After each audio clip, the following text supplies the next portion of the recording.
Alright, g'day everyone, welcome to another installment of Always All Drive. Now today we're covering a topic that I'm actually asked a fair few times. How do I get a fridge in my two-ride?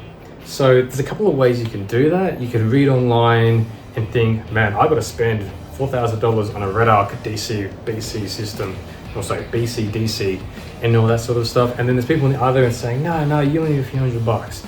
So I'm going to cut through all of that and show you all the most cost-effective, affordable way to install a fridge and a 12-volt system into almost into any older car. So let's get stuck into it.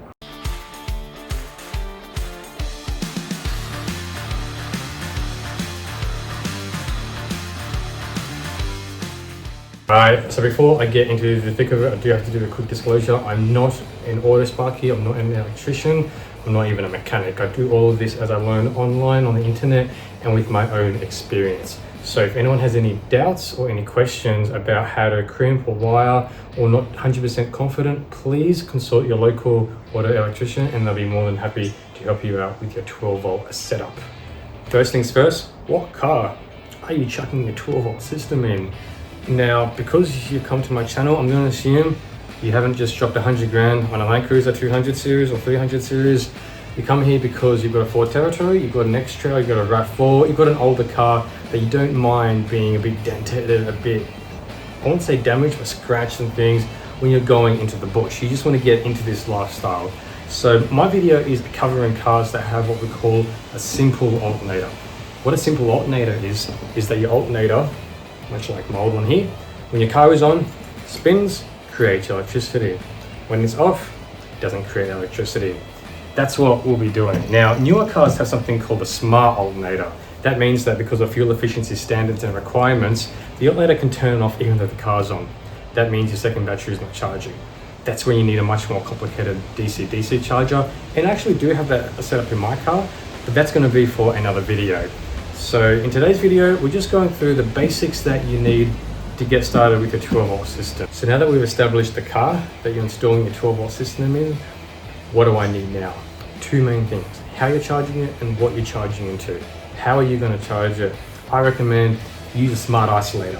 What a smart isolator is that it directs a current to your second battery when your car's on, and then when your car's off, it cuts it off. It means that your main battery won't drain into your second battery and vice versa. Grab yourself one of these. You can get them online. You can go to Adventure Kings. You don't have to. I just use this one. You can grab them for under $50. Grab yourself one of these.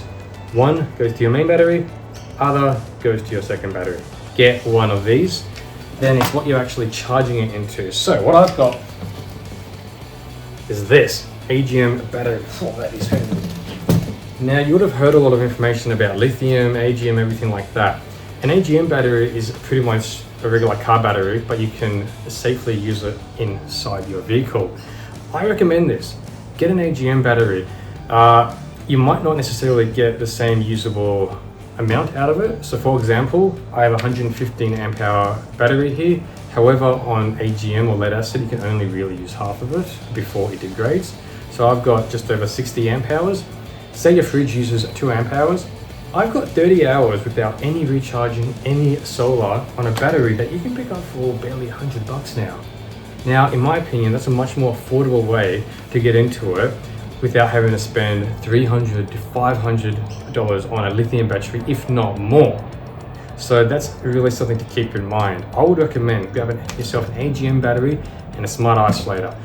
Also, a smart isolator won't work with a lithium battery. So with a smart isolator and an AGM battery, you're looking at $150, $160. That's it. Whereas DC-DC charger and lithium, you're probably looking at already $600. And that's what I mean with the price difference. If you just want a basic 12-volt system, you don't have to go complicated. Just keep it easy. So after we've got that, you've got the battery, you've got the isolator. Now what? How do I actually plug the cables into a battery? Get yourself a battery box. Now you don't have to get an Adventure Kings one. I've actually seen them in Kmart like half the price. Get yourself a battery box. The beauty of a battery box is that it's got quick connect cables on it. It's got quick connections so that you can plug your main wire from your smart isolator directly into the box, and then the box goes straight to the battery. Really easy, not very complicated, nice and straightforward. So get yourself a battery box. So now we've got battery box, battery, and smart isolator. They're your key things that you have to consider for your installation. Now just between all of that, you will need high gauge wiring. Make sure you get the highest gauge you can afford. The reason I say that, if you run high current through a thin wire, you can heat it up and you can cause a fire. You do not want that, I can guarantee you that. You don't want your pride and joy going up in flames. So get yourself one of these, get yourself a couple of Anderson plugs, get yourself a bit of conduit, and get yourself some media fuses and fuses. Now, I cannot stress enough, fuse everything. Fuse from your main battery to your isolator. Fuse again from your isolator to your second battery. Fuse again near your second battery. Fuse, fuse, fuse, fuse. You would rather chase down a fuse issue than chase down a missing car because it's in flames. I cannot stress that enough. Fuse every positive point. So enough of me talking. Let me actually show you through the car how this all looks. Right, so how do you actually connect this to your car? You run a positive cable. Positive cable goes straight to your smart isolator. You run your negative from the smart isolator to your negative of your main battery. And then on the other end, you have your other part of your main thick positive cable running through a fuse to your second battery at the back or the middle of your car, depending where you've located it. This is all you need. This is all the engine bay has to look like. Now, where do you run the negative? So you can ground it on the chassis. I wasn't confident with that. What I did was that I ran it through the same way that I ran a positive to the back of the car, to the front of the car, onto my negative terminal here. So my battery negative actually comes straight directly here, whereas my second battery positive also comes straight here, but through fusing. Now, how do you run the cable back? How do you make sure no water comes in? So what I did, I ran my positive cable through the firewall using a waterproof grommet. I've since learned you actually don't have to do that. You can run the wiring through the rails, and have a look at this. So this is how I ran my negative back. You can see that this actually goes through the rails, through into the interior of the car.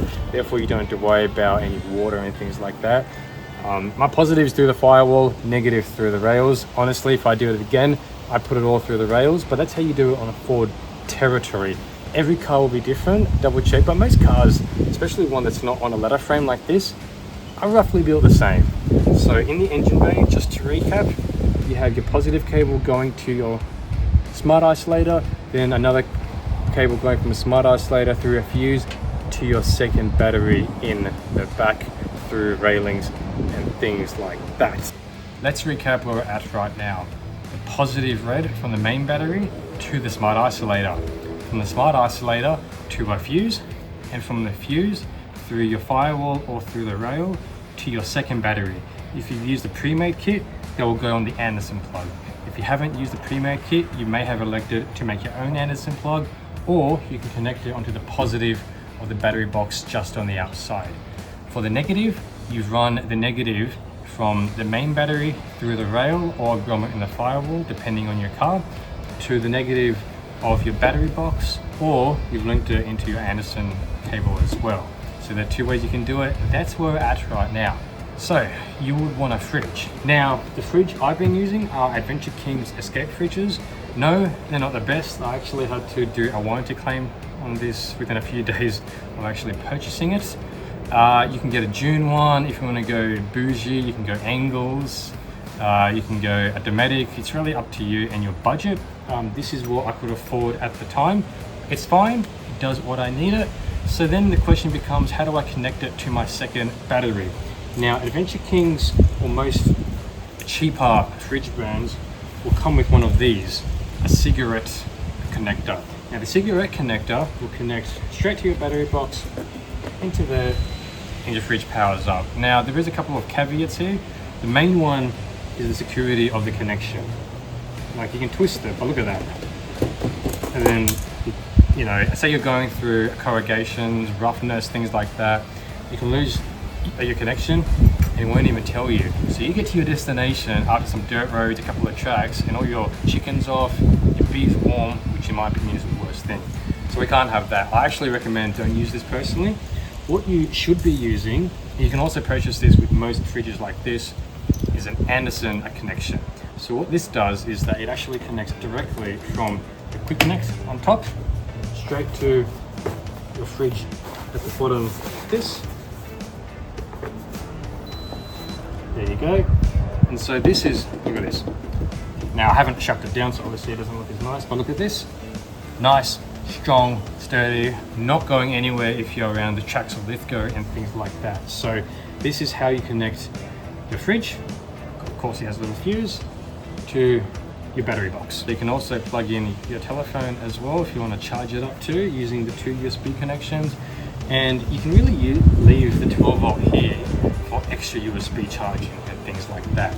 So in a nutshell, battery box, battery inside, connected from your main starter battery using an Anderson to your fridge full of beer. Right, so now to show you how capable this battery box is, check out this video I made earlier last year when I was down camping in Dalgety near the Australian Snowy Mountains in New South Wales.